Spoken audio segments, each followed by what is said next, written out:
जो वाक़या पेश आया था, एक सहाफ़ी का जो आपस में इनकी हुई थी जी, झगड़ा हुआ था, तैयब बलोच साहब का उसका मामला आया, तो अलीमा खान साहबा ने वाज़ेह तौर पर कहा कि जनाब ये जो कुछ हुआ है वो मैंने उसमें उन्होंने कहा कि ये जो कुछ भी हुआ उस सारे वाक़े की उन्होंने कहा कि मैं मज़म्मत करती हूँ और ये दुरुस्त नहीं है, और लेकिन उसमें उन्होंने ये भी कहा कि सहाफ़ियों को भी अपनी हदूद व क़यूद का ख्याल रखना चाहिए और बाकी कारकुनान को भी। इस तरीके से एक मुकदमा दर्ज हुआ है अलीमा खान पे, नईम हैदर पंजोता पे और उन समेत 35 से 40 कारकुनान नामालूम लोगों पे मुकदमा भी दर्ज किया हुआ है।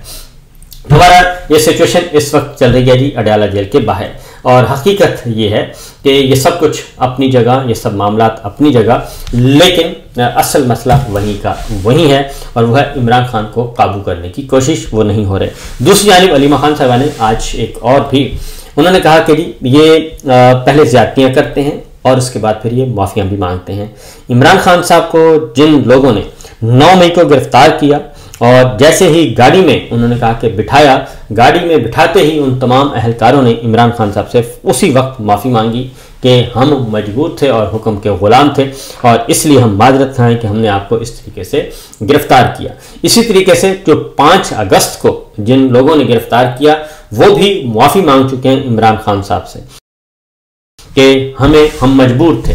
तो ये सारी सूरत हाल उन्होंने कहा कि एक दिन आएगा कि जब आप लोग भी ये इस वक्त जो जुल्म हो रहा है ये सब भी माफ़ी मांगेंगे, और ये नौरीन खान साहिबा भी कई दफ़ा कह चुकी हैं। पर आगे बढ़ते हैं। ये तो खैर फिस्तायत का सिलसिला जी चल रहा है और इस जाली निज़ाम को बचाने की कोशिश की जा रही है। दूसरी जानिब जो बड़ी खबर है वो है अवामी ताकत।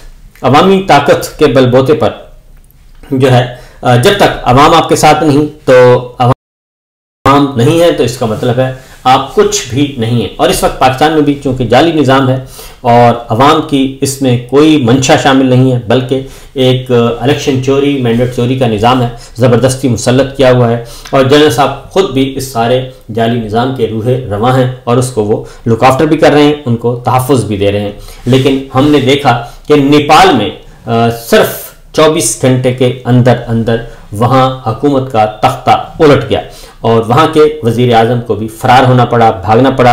और इस वक्त नेपाल की सूरत हाल ये है कि वहाँ पे भी गवर्नमेंट जो है वो करप्ट थी, करप्शन के मामलात थे, मीडिया को कंट्रोल कर लिया गया था, जो मरकज़ी मीडिया है उसको कंट्रोल कर लिया गया था, प्रिंट मीडिया को कंट्रोल कर लिया गया था, कोई खबर नहीं आ रही थी। तो वहाँ पे फिर सोशल मीडिया एक्टिव हुआ, सोशल मीडिया पे सारे मामलात जो हैं वो सोशल मीडिया पे आ गए।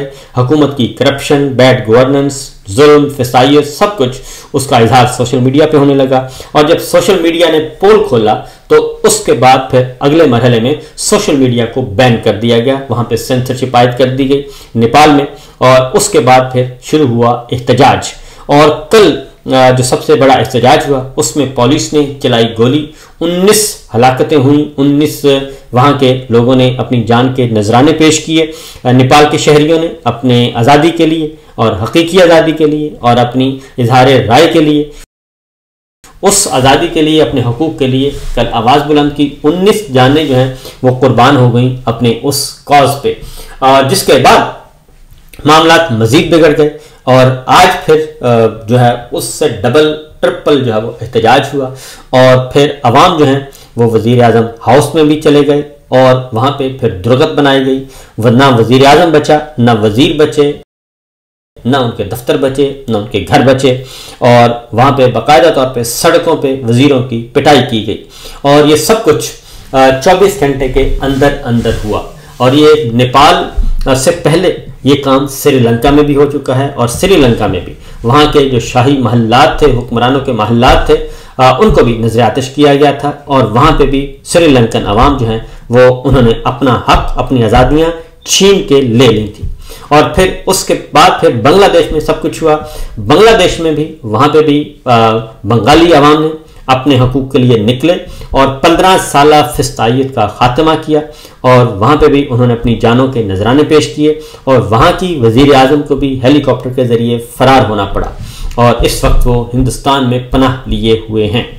उससे पहले अफ़गानिस्तान में भी ये काम हो चुका है और अफ़गानिस्तान में भी अशरफ गनी को हेलीकॉप्टर के ज़रिए फ़रार होना पड़ा था। शाही महल से और काबुल पैलेस से उनको वहाँ से निकलना पड़ा और वहाँ से निकलकर वो मिडल ईस्ट पहुँचे और वहाँ पे इस वक्त वो तकरीबन उसे आप पनाह कह लें और वहाँ पे वो क़याम पज़ीर हैं, जबकि उनका तवील इक़्तिदार था अफ़गानिस्तान में और पूरी इंटरनेशनल फोर्सेस उनके पीछे खड़ी थी। तो लेकिन जब अवाम किसी चीज़ का तहिया कर लें तो फिर अवाम उसका फिर हिसाब बराबर कर देते हैं। इस तरीके से सिर्फ जनूबी एशिया में श्रीलंका में हो चुका है, बांग्लादेश में हो चुका है, अफगानिस्तान में हो चुका है और कल नेपाल में हो चुका और उसमें जाने की कुर्बानियाँ दी, लेकिन कत्लेआम के बाद भी नेपाली अवाम जो है वो घर नहीं बैठे और उन्होंने अपना एहतजाज जारी रखा। तो सोशल मीडिया असल मामला है। पाकिस्तान में भी यही सिलसिला चल रहा है। पाकिस्तान में भी इलेक्ट्रॉनिक मीडिया जो पाकिस्तान के टेलीविज़न चैनल्स हैं उनको कंट्रोल किया जा चुका है और अखबारात को कंट्रोल किया जा चुका है, मीडिया माल को कंट्रोल किया जा चुका है, किसी को डराकर किसी को धमकाकर, और अब तो सारे के सारे इश्तिहारों पे लगे हुए हैं और इश्तिहारों का मतलब है आमदनी, माल, पानी वो सब कुछ आ रहा है। अरबों रुपए के जो है अरबों रुपया दिया जा रहा है इश्तिहारात की मद में। तो इसलिए पाकिस्तान में भी कम अज़ कम बेश वही सूरत हाल है और अब वहाँ पे सोशल मीडिया पे तवील अरसे से क्रैकडाउन, वहाँ पे भी जो नेपाल ने किया, नेपाल ने भी सोशल मीडिया को बंद कर दिया, इंटरनेट को बंद कर दिया और वहाँ पे सेंसरशिप आयद कर दी, उसकी स्पीड स्लो कर दी और आवाम को इंफॉर्मेशंस तक रसाई से महरूम किया, जिसका नतीजा हमने देख लिया। और पाकिस्तान में भी यही सब कुछ हो रहा है। पाकिस्तान में भी सोशल मीडिया पे जो भी हल्की सी भी देता है तो राय देता है उसके खिलाफ मुकदमा दर्ज हो जाता है, गद्दारी का, दहशतगर्दी का, बगावत का मुकदमा, और बहुत सारे सहाफ़ियों को, सोशल मीडिया एक्टिविस्ट को, सियासी कारकुनान को उठाया जा चुका है, जेलों में डाला जा चुका है, फौजी अदालतों से सजाएं सुनाई जा चुकी हैं। ये सब कुछ किया जा रहा है और पिछले 3.25 साल ख़ासतौर पर जनरल आसिम मुनीर साहब के आने के बाद ये सिलसिला जो है दराज होता जा रहा है। तो सवाल ये है कि क्या पाकिस्तान में इस तरीके से ये चीज़ों को कंट्रोल कर लेंगे? तो मैं आपको वाज़ेह तौर पर बता दूं कि एक तारीख़ के तालिब इल्म के तौर पे और हमारे जो गिरदो पेश में अभी पिछले 3 साल के अंदर अंदर ये सारे वाक़यात हुए हैं और एक सिर्फ अफ़गानिस्तान का वाक़या जो है उसको तकरीबन 4 साल होने को हैं, जबकि बाकी तमाम वाक़यात 3 साल के अंदर अंदर हुए हैं।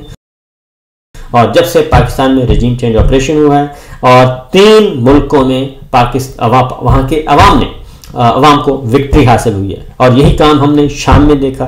शाम के हुक्मरान को भी हेलीकॉप्टर के जहाज़ के जरिए वहाँ से भागना पड़ा था और वो भी शामी अवाम के सामने नहीं खड़े हो सके थे। तो इसलिए जनाब सूरत हाल ये है कि पाकिस्तान में भी जो इस वक्त डिक्टेटरशिप मुसल्लत है, तो मैं वाज़ेह तौर पर आपको बता दूं कि डिक्टेटर जो है वो कभी भी डायलॉग से नहीं जाता। डिक्टेटर डंडे के जोर पे आता है और डंडे को ही अपनी ताकत समझता है और डंडे के जोर पर ही वो काबिज रहता है और जो जितनी भी फिस्तायत है उसकी जो पीछे ताकत है वो डंडा होता है, स्टिक होती है उसके पास जो होती है, क्योंकि वो एक मुसल्लह फोर्सेस का सरबराह होता है। तो डिक्टेटर कभी भी डायलॉग से नहीं जाता। डिक्टेटर हमेशा डंडे के जोर पर आता है और डंडे के खौफ से जाता है और वो सबसे ज़्यादा जो डरता है वो अवाम से डरता है। डिक्टेटर जो है वो इंतहाई अंदर से बुज़दिल और डरपोक होता है।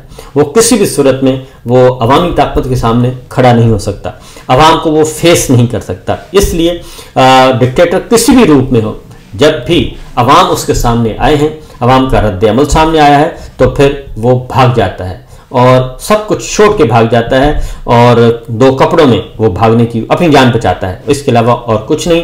और अगर उसने माल शाल लूटा हुआ है तो उस माल की हिफाजत करता है भागने के बाद। तो ये सूरत हाल इस वक्त पाकिस्तान में भी इस वक्त डिक्टेटरशिप है और मुकम्मल तौर पर फस्तायत है, इसके अलावा कुछ नहीं है, क्योंकि गैर आइनी, गैर कानूनी, गैर जमहूरी हुकूमत है और बुनियादी इंसानी हकूक पामाल हो रहे हैं। और हमने देखा है कि नेपाल को जो रिपोर्ट कर रहा है इंटरनेशनल मीडिया, BBC को मैंने देखा, रॉयटर्स को देखा, वो एक तफसील के साथ वो सारी सूरत हाल से आगाह कर रहा है कि वहाँ पे लम्हा बलम्हा क्या हुआ और सिर्फ 48 घंटे के अंदर अंदर सूरत हाल बदल गई। यही कुछ बांग्लादेश में हुआ था और यही कुछ श्रीलंका में हुआ था। और इस वक्त नेपाल के जो मनाजिर हैं वहाँ पे इमारतों को, जो सरकारी इमारतें हैं जहाँ पे जो ताकत के मरकज़ व महवर थे, वो इस वक्त आवाम के गैज़ व गज़ब का शिकार हैं।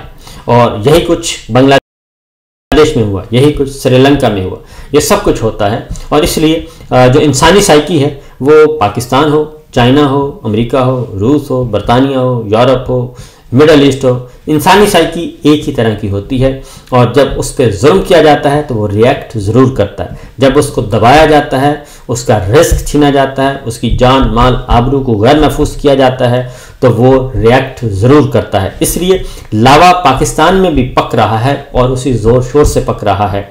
और ये कब फटेगा, ये अचानक इसमें फटना है और ये फटकर रहेगा, क्योंकि ये हो नहीं सकता। ये कानून कुदरत है, कानून फितरत है, ये तब्दील नहीं हो सकती, इसने फटना है। और मैं ये कहूँगा कि उस लावे के फटने से पहले पहले हमारी जो डिक्टेटरशिप है इसका खात्मा हो जाना चाहिए।